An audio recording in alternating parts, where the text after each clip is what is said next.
Hello everyone and welcome to Metroid Samus Returns. I'm going to be doing a 100% playthrough. Let's go ahead and delete some of these save files. We'll get rid of this one.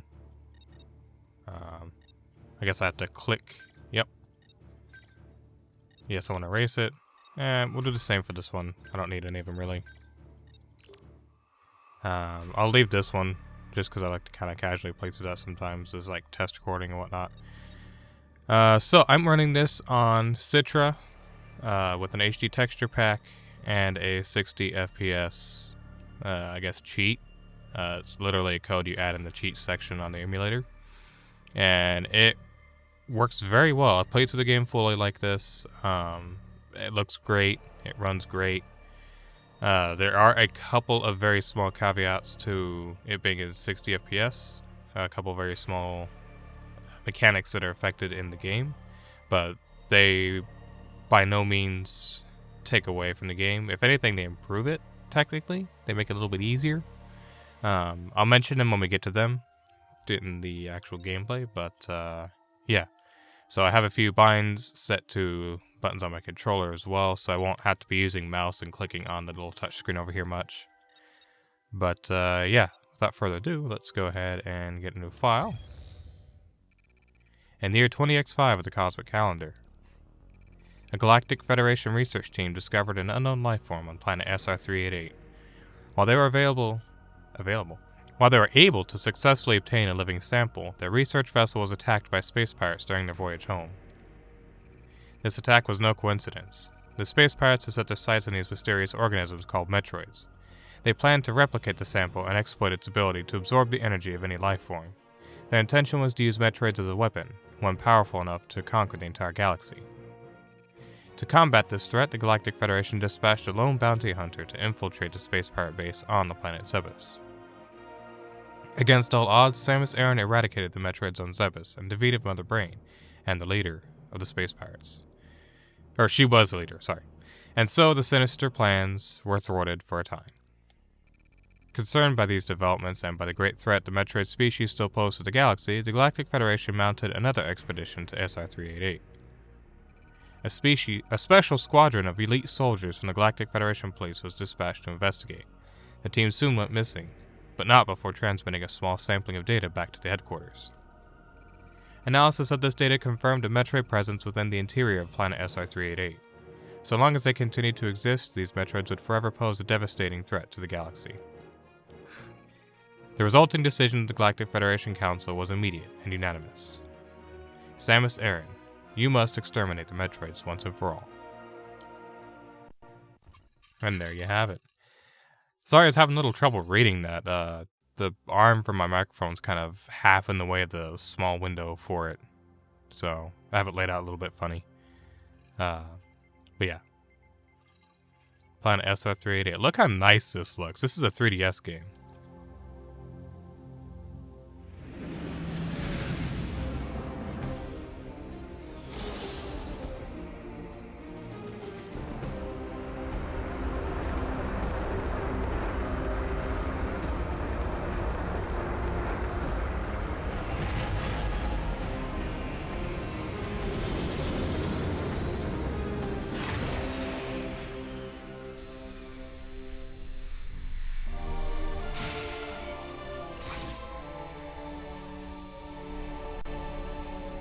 Alright, welcome to SR388. So, as you can see, 60 FPS mod looks really good. Yeah, we have basic controls right now. We have our little aiming thing.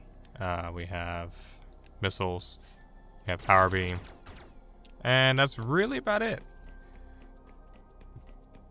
Yeah, the game it looks so good, especially with the HD textures. They did such a good job. I forget who made them, but I'll link them in the description if I can remember. It just looks really good. Got your little parry mechanic. This is first introduced in this game. It is also a Metroid Dread, since it is the same developer that made the games. It's not really a whole lot you can do in this first area here. You kind of just want to push forward. I'm not going to take too much time. I have played through the game a few times, so for the most part, I'll be able to remember, you know, where everything is, what to do.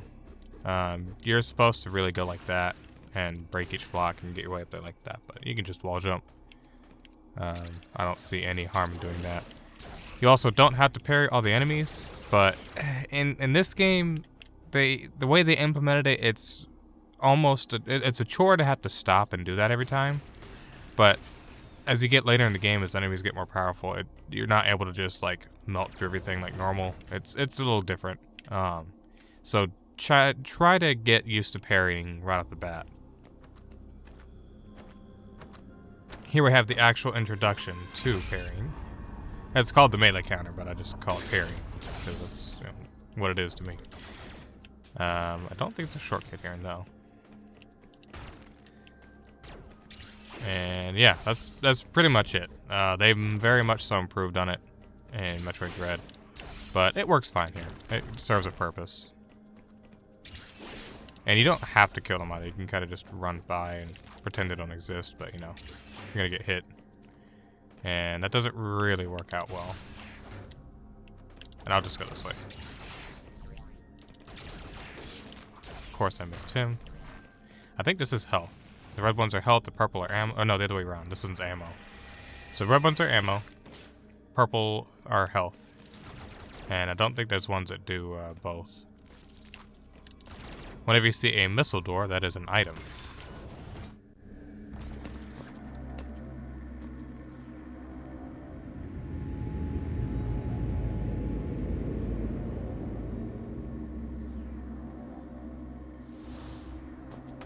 And up there, we have our first item. Can you guess what it is? I don't think we really need it, so we're gonna go ahead and move on without it. I changed my mind.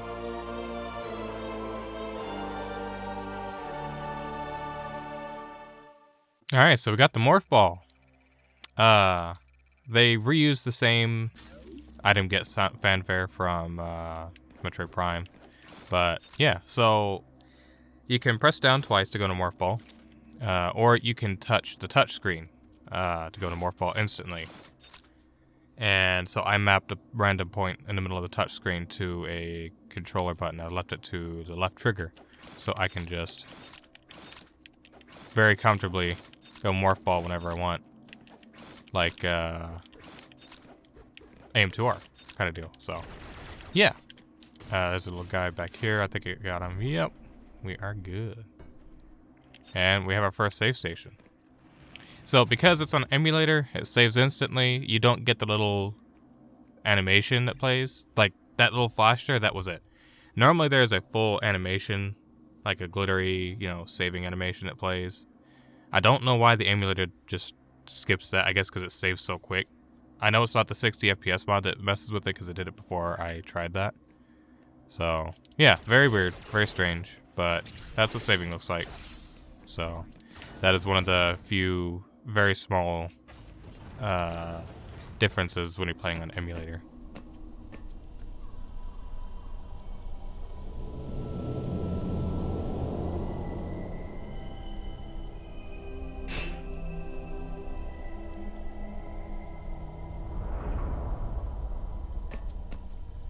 Alright, up here we have the major change that was made to the mechanic system for Metroid 2, because this is obviously a remake. That purple thing represents a Metroid. You have to kill however many Metroids are highlighted on the statue and offer their DNA as like a sacrifice to be able to go further into the planet. This was the way the Chozo locked away the Metroids in the planet. It's strange but it works. So this whole statue here looks like absolute crap if you don't have the HD texture pack. It upscales so poorly. So the HD texture pack did an incredible job making this whole statue look like it looks good. Like it looks like it makes sense. It's nice. So yeah, just something I really wanted to point out. Something big that I noticed. This is a door that we can't get through yet, so we will go up here. We'll just go around it. And of course, we can't go back either. Here are some of those Galactic Federation troopers. They're just, kind of dead. Just chilling.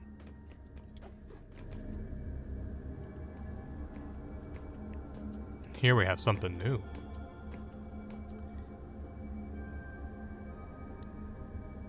Something nice that they started in this game with this developer is these little cutscenes mid-game. It's really nice. Adds a whole other feel to the game.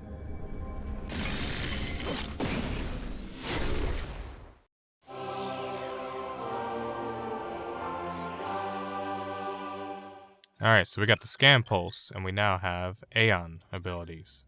So Aeon fuels special abilities like the Scan Pulse. Refill your gauge with Aeon orbs foes may drop when you either beat them or successfully parry. That's why I say parry, because it actually is parry.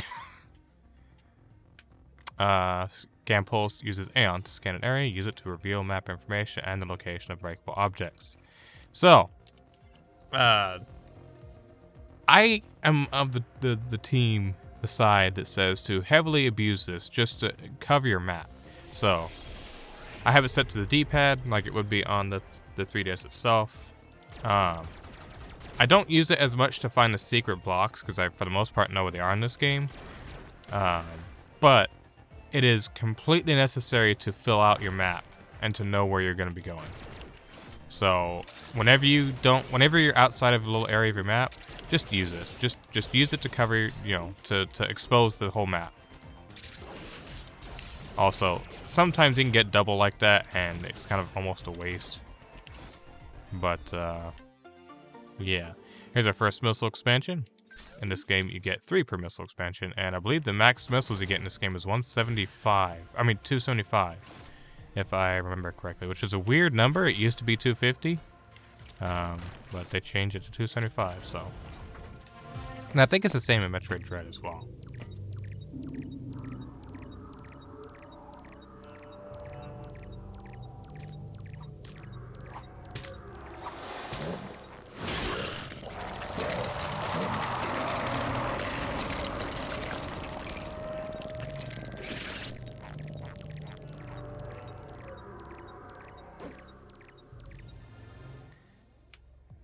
Alright, so, for some reason, this is the point where you unlock amiibo options.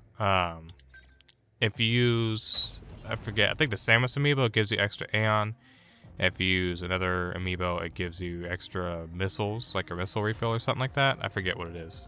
I think it's if you use the Metroid. Oh, if you use the Metroid amiibo, it locates the next location of a Metroid near you on the map, like pinpoints it for you. So, that one is extremely useful. Especially at points when you get stuck and don't know where the Metroid is, which there are a couple points where that can happen. If you couldn't tell, a really nice theme is kicked in here for the overworld theme. Probably my favorite theme. I think they did a decent job with it here, but I still prefer the original.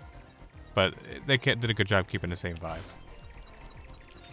Now, as you can tell, that flashing at the bottom right of the bottom screen, that's the Metroid counter. So that is one of the caveats I was mentioning earlier about the 60 FPS mod, is that counter flashes twice as fast as it normally does. So it normally doesn't go crazy until you're like right outside the room. It shouldn't be flashing this fast right now. It should be flashing half that speed. But 60 FPS makes it flash twice as fast. So yeah, it's just weird. It's not a problem, because you could still use it as the same indicator. It's just a bit more annoying. See, it's going more apeshit as we get closer. It's supposed to do that like half as fast. Not as rapidly as it is right now. See it losing its shit? But we're gonna go through here first. Because I believe there is a missile expansion right back here for us. Yep, right here. Easy to get, easy to miss. May as well, grab as many as we can now. So unfortunately, the way this game works, we'll have to come back post-game to finish all the pickups. You can't get them all in one run. I hate when Metroid games do that, or Metroidvanias in general do that, but it is what it is, so we'll make do with it. But we will get about, I think, 70% of everything on the first run. Let's go ahead and hit a save here. I'm going to save at every save station, just to be safe, because I've had issues with the emulator crashing before. I'm pretty sure it doesn't now, but it have in the past, and since I'm recording this, I don't want to have any issues.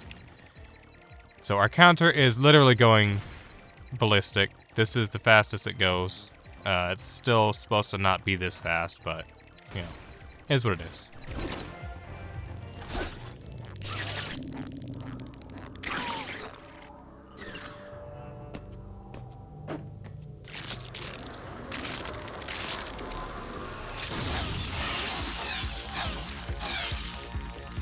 And there's our first evolution of the Metroid. And look at the little baby. It's already dead.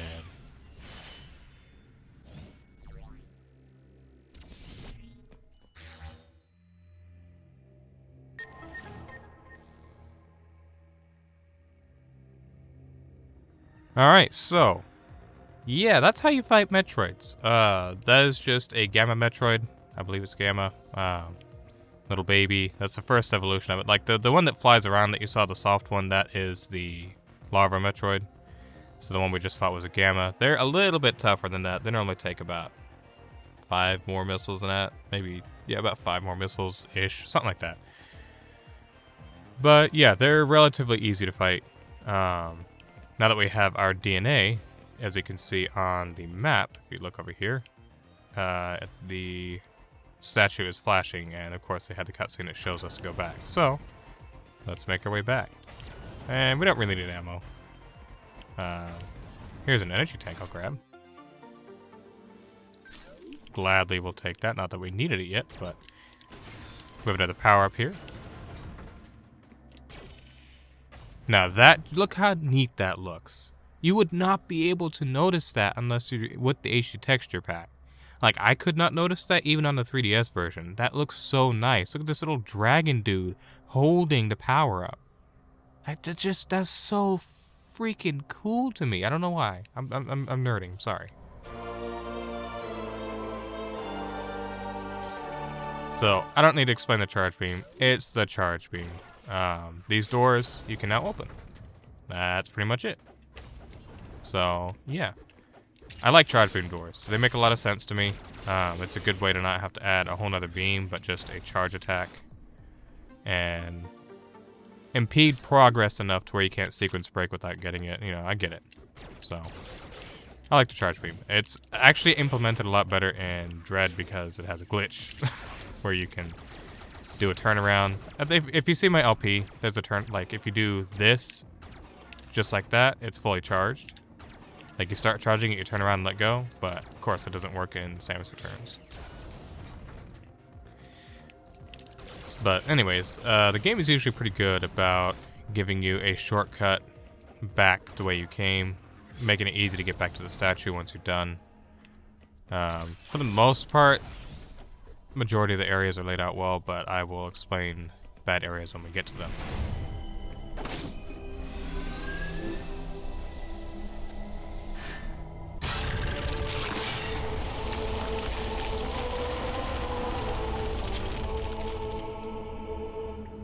And now that we've injected our Metroid DNA, or rather the collected Metroid DNA into the statue, we have drained the purple acid.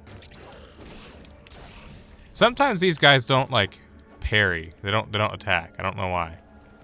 The flying guys always do. The purple ones almost always, but these little hop around frog guys don't always jump around. I keep forgetting, but I need to abuse this because I'd just like to have the whole map, you know, exposed and show up. I don't like to be missing half the map. And that's the best way to actually at least have it, you know, even if I haven't walked in it and highlighted it, at least I have the whole map physically completed. In a way. It bothers me if not. So like here. See, now we know there's something underneath us. But also, a cutscene interrupted the beeping for the indicator. This right here is a transport? Teleport? What is it? What do they call it? They don't call it anything.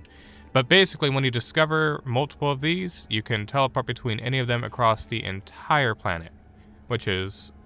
It really makes up for the poorly laid out areas. And again, I'll talk about that more later. I'm sure you can tell what type of block that is. But we cannot break it at this moment in time. Let's see. I just kind of ran through him. I wanted to get up in there, but I don't think I can. I think I gotta go over this way. Yeah, oh wait, you know what? There's a way to kind of glitch this. Yep, there we go. Okay, so. Yep, there's a really good way to glitch that. I love it. Just enough height using the morph ball thing to get up there. So, otherwise you would have to wait until your post-game sweep to pick that one up. Stuff like this is exactly why we have to wait for the post-game to get all of our pickups. It's really, really, really pointless. It doesn't serve any purpose. I hate it. But it is what it is. You have the option, because of those teleporters, to go back to some areas and collect before post-game, but like, it just makes sense to do one final sweep at the end of the game. This is our first elevator, I believe. So we're exiting area 1 here. It's actually just called the surface, sorry. We're going deeper into the planet. We're going into area 1. Alright. Let's see if we can find a little save statue here. There usually is one pretty early on in each area. And these guys still, if I can hit them. The yellow ones, there are different colors in the future. The yellow ones break with 1 missile. So keep that in mind. Oh, you know what? I could be scanning. Yeah, that's nice. I always forget. It really does just, you know, make it easy to have everything identified on the map. And really get the layout of the way the area looks. And here's our save station. Let's go ahead and save. Alright. Instant flash. So, I'm going to wrap that up for this episode. I'd like to thank you so much for watching, and I'll see you in the next one.